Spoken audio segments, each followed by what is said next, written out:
Our guest has arrived at the top of the tower, and we have been talking. God, we've had quite a We've done the interview already, haven't we? No, we haven't. We've done what's called a pre-interview. It's called a conversation, which covered a multitude. Welcome, Richard Armitage. What a pleasure to see you again. Good to see you again, too. Thanks, Ryan. Star of so many different things, including a lot of the Netflix adaptations of Harlan Coben's books. But more importantly, for the purpose of this conversation, author, crime writer, who is bringing out books that are rated. They are quality, and they're significant because you clearly love reading. You clearly enjoyed reading crime books as a kid, maybe a bit of Agatha, whoever else. How does it feel to be moving out of I know you're doing both, but kind of shifting the sands a little bit from there's Richard Armitage, actor, to, oh look, here comes that great author, Richard Armitage. What's happening there in your head? It's a tricky transition because you do have to really kind of qualify yourself as not just an actor that slapped their name on a book. And I've been adamant to sort of, when Audible commissioned it and then talking to my current publisher, Faber, about developing a relationship with an audience.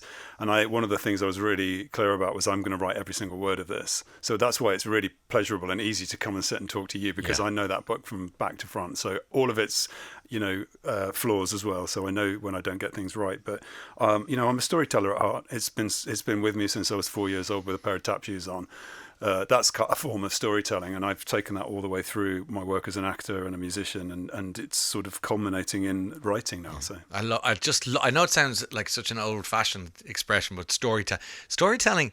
From the Bible to the Odyssey to the Cut, this is what we do, and great storytellers can tell a wonderful tale, and so many tales are repackaged because it's a quest. It's there's it's only a mission. 7 stories, aren't there, really? And actually, most of us, if we're lucky, have either been read to or will read to somebody at some point. Even if you don't have kids, I've read books to my nephew. I read the Christmas story when I go to friends' houses. So it's a pleasure to hear a story as well. I think it's ancient. You've just triggered a thought there. So you go to a Christmas party in someone's house and they go, "Oh, it's Richard, the actor. Here's Dickens' the Christmas story." Yeah, it's kind of Victorian. It's a clip of A Christmas Carol. Yeah. And all the kids go, "Oh no, here's Richard Armitage. He's going to start reading." Can we just open our presents, please? No, I doubt that. But you will read a story. I think it's really sweet. A very, very nice thing to do. It's one of my favourite things to do. Is it? Yeah. Because you do all the Audible books, and you've done them all, including your own. What is the joy of? I haven't done all of Audible's. Oh no, you have. It says it here. You've done every book on Audible. You've done all the James Bond books. You've done. I've done quite a few. You're right. Alice Feeney, Red Jeffrey, Archie. You've done them all actually. The whole British Library and the National Library in Dublin. All of them.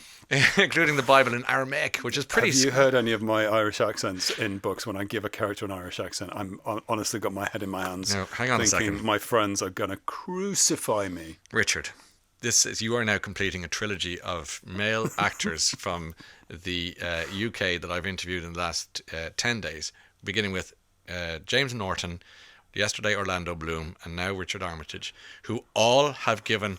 Well, 2 of them have given quite a good go at the Irish accent. You can say, "My name is Richard Armitage. I am at the top of the tower. Good morning," in your best Irish accent. My name is Richard Armitage. I'm at the top of the tower. Good morning, in your best Irish accent. Is that what? Was that? That's good. It's good. Yeah, it's very good. Charlie Murphy taught me that. Did she? She did. Because you started on the set of Obsession. Yeah, she taught me how to talk Irish. You just soften the T, as you just did. Soften the T. What? Flutter it. Yeah. Exactly, you could say it's that. Beautiful sound. You see, that's it. I think that's really nice. Beautiful. You're giving it a bit of Richard Harris there. I think that it's a masterclass in dialect. No, let's go. No, it's most impressive. I like that. Your shoulder is sore today, and I mentioned this because when you were very kindly signing your book to me, you said that's probably why. That's how it happened. Remind people how many books you have to sign. I got off a flight from New York last week and went straight to Faber, and there was a pile of, I think there was 2,000.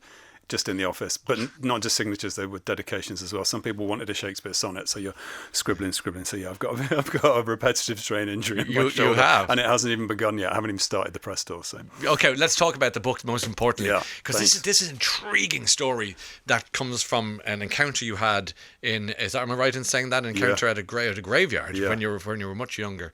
And not that much younger, sorry, but you saw somebody who had. Well, why don't you tell the story? Yeah. So I was doing what I call a nostalgia tour around my local village, and I'd gone to the cemetery with my dad, and there was a gentleman putting flowers down, and he came over to me and said, you had a really hard time at school. Sorry about what we did to you, and you've had but you've done really well for yourself. And then as I was walking home, I said to my father, I didn't remember him, but my dad did, and he was in my year, and he'd stayed in the village.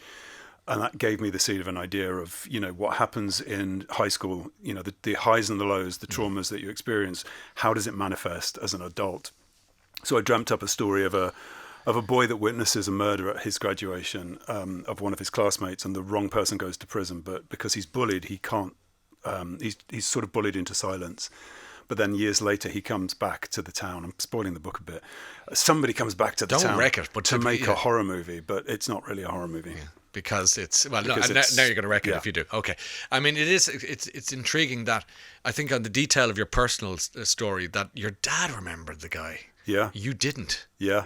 What does that say? Well, also the fact that he remembered it as well. Like I think I'm quite good at just shedding criticism. I mean, it's been the one thing that you have to be good at as an actor is like just letting things roll off your back. So I'm always looking forward. I'm rarely looking back, apart from now. Now that I'm writing, it's all about kind of digging into the past. Yeah, but your dad remembered it. You're the bully. Is that what he described himself? Yeah, as? I don't think it was him either. He just remembers seeing it. Seeing it all in the middle of it all. And your dad was never the biggest fan of your career choice. Would that be a polite way of putting it?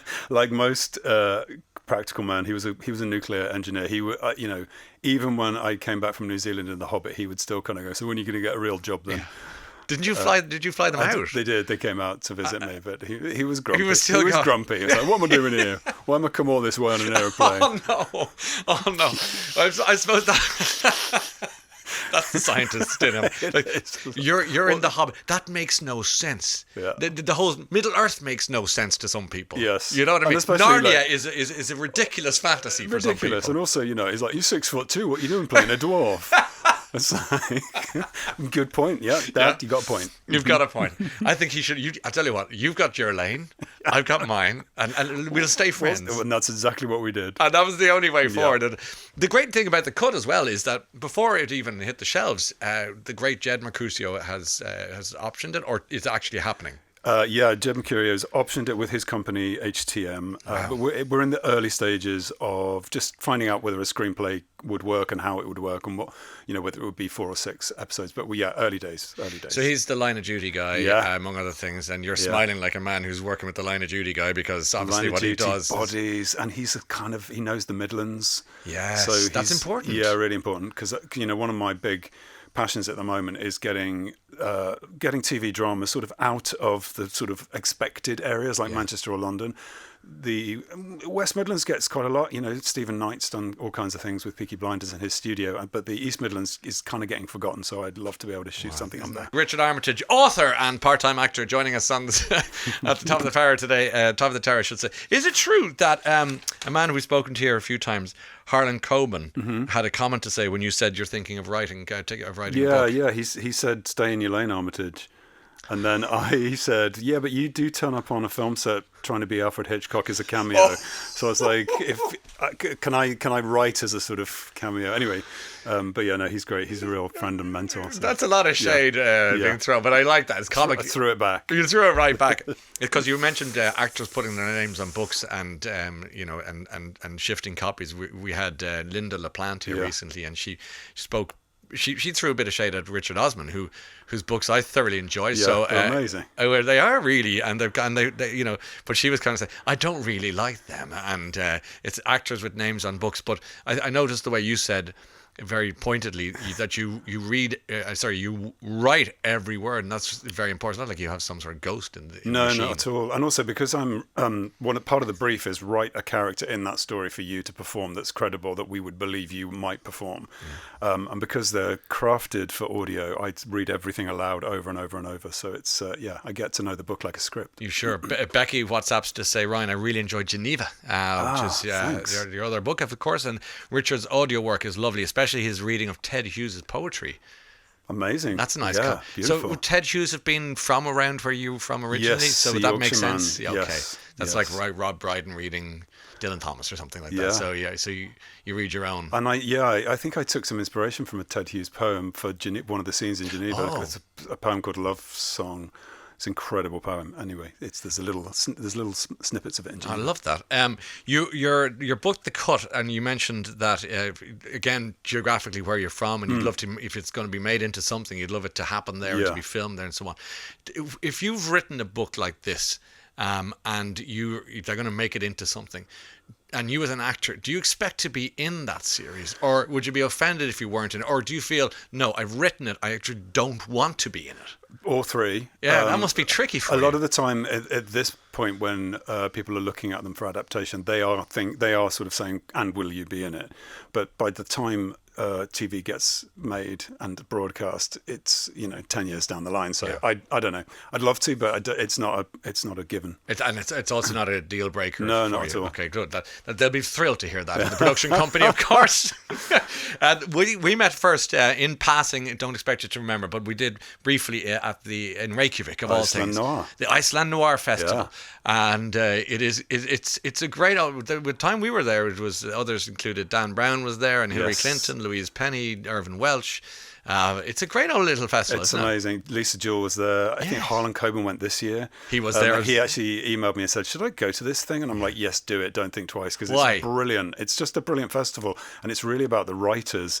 Yeah. There aren't that many people in Iceland, so you don't sell that many books, but you have a really good couple of days talking about literature. I think it's the greatest hidden secret for writing festivals, because you get really close to the authors. Yes. Like, because the place is small, beautiful, and cold, you physically want the warmth from them. You just get book signed. Cuddle up to your favourite crime writer. There's Hillary Clinton. Iceland. Hillary Clinton, give us a hug. But just because it's cold, Hillary. Do you remember that event?